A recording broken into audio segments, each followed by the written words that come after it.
जय माता दी सभी को। आज मैं आप लोगों के सामने पिता और पुत्री के रिश्ते को लेके आई हूँ। इसी पे आधारित मैंने एक ड्राइंग बनाई है जिसमें बेटी कैसे अपने पिता के ऑफिस से लौटने की राह देखती है और जब वो ऑफिस से घर आते हैं तो कैसे दौड़ के लपक के उनके गले लग जाती है और देखती है कि पापा उनके लिए क्या लेके आए हैं। मैं भी बचपन में ऐसा किया करती थी। इस ड्राइंग से मेरे बचपन की सारी यादें जुड़ी हैं। बचपन में मैं भी पापा के ऑफिस से आने की राह देखा करती थी और पापा के पैरों पे झूला झूला करती थी। और एक बचपन पे कविता जो मुझे याद आ रही है मैं आप लोगों को सुनाना चाहती हूँ। स्कूल न जाने का बहाना, जाते समय 1 रुपया मांगना, ना दे तो घंटों आंसू बहाना, वो बचपन याद आता है। पेन खो जाने का बहाना बनाना, पैसा लेकर घर से चॉकलेट में उड़ाना, घर पर बताने के लिए दूसरे की पेन चुराना, वो याद आता है बचपन। बात बात पर जिद करना, बेवजह दूसरों को चिढ़ाकर भाग जाना, कुछ काम बोलने तो पेट दर्द का बहाना करना, वो बचपन याद आता है। बाजार निकलो तो खिलौनों के लिए रोना, टूट जाए हाथों से पहले से ही खराब था कहना, वो याद आता है बचपन।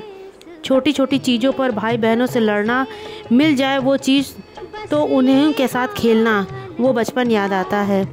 बारिश आए तो भीग जाना, बिजली हो तो डर कर घर माँ के पास भाग आना और रुक जाए बारिश तो कीचड़ में जाकर नाचना, वो याद आता है बचपन। किसी की शादी हो तो देखने के लिए दौड़ पड़ना, आते समय खाना खाकर आना, पेट भर जाए तो बिना झिझक जूठा रख आना, वो बचपन याद आता है। आइसक्रीम वाला आ जाए तो घर पर दौड़ कर आना, पैसा लेकर हर तरफ उसे ढूंढते फिरना, वो याद आता है बचपन।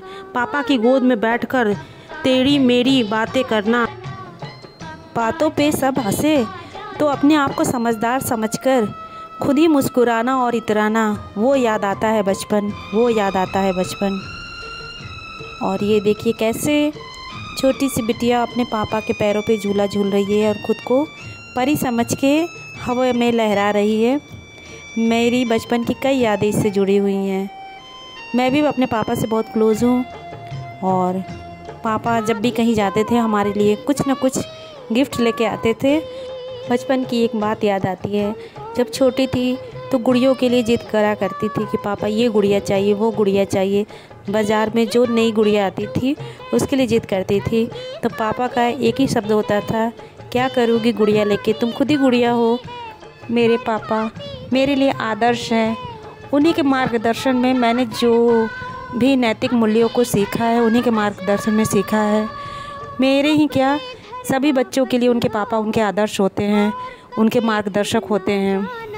और बातों ही बातों में मेरी पेंटिंग पूरी हो चुकी है। अगर आप लोगों को अच्छी लगे तो प्लीज़ लाइक करिए। Thank you.